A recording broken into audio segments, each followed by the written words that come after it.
Hey everybody, Mr. Larson here. So I'm going to talk about a little bit of the basics of atoms.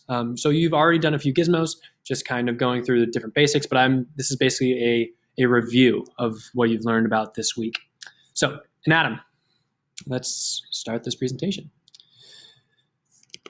So an atom is the smallest part of an element that retains its identity in a chemical reaction. So the Bohr model, so we'll get into models and kind of basically what they look like. But this is a model of an atom of nitrogen. So here you have your electrons around the outside in different shells, and on the inside you have protons, which are these little red guys, and then neutrons, which are the green ones. So your nucleus is made of protons and neutrons, and around the outside are electrons. Each of these particles, so electrons, protons, neutrons, all have different types of charges and all have different types of mass. So electrons are the smallest of the particles, as you can see by the mass, and it has a negative charge, so a -1 charge. Protons are the positive, so proton positive, has a positive charge and is one of the major components of the nucleus. While a neutron is neutral, it has no charge and weighs and has the same mass as a proton.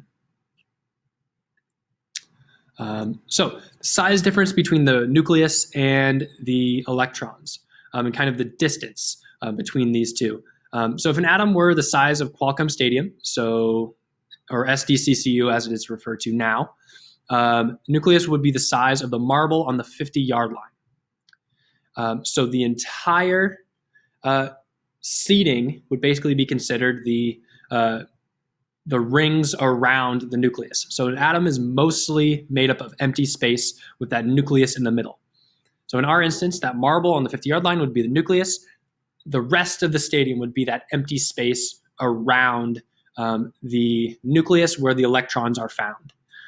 Now, if the nucleus was the size of a period, so this period right here, it would weigh about 100 tons, or as much as 50 cars. So basically, just describing the fact that the mass of the atom is exclusively found in the nucleus, where the electrons around the outside don't weigh very much. But if the nucleus was the size of that period right there, it would actually weigh about 100 tons. So just kind of describing that it's very dense in the middle. So how we sort of write out our elements when we do basically a general nomenclature. So on our periodic table, you would see it as this. You'd have your elemental symbol, you'd have your atomic mass at the bottom, and your atomic number at the top. When we write it out, we would have our symbol, and on the top, we would actually have our atomic mass and our atomic number on the bottom. So it's actually flipped when we actually write out our elements. So the atomic number, what is the atomic number? It is the number of protons in the nucleus of a particular element. So the atomic number is the protons. The mass number is the protons and the neutrons together. So you take however many protons you have, however many neutrons you have, and you add them together. The atomic mass is the weighted average mass, sometimes referred to as atomic weight. This number will have a decimal point, just because it's the average mass. So average mass.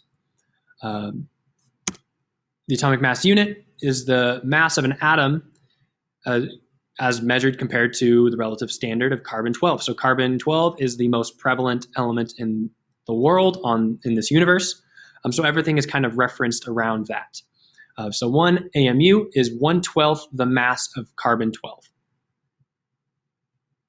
There we go. So just kind of going back to that idea of kind of writing out our elements in this form. So you have your chemical symbol right here. You would have your mass number, and then you'd have your atomic number. So if you want to be able to determine the number of neutrons in an element, you'd actually take A and subtract Z. So A minus Z gives you the number of neutrons.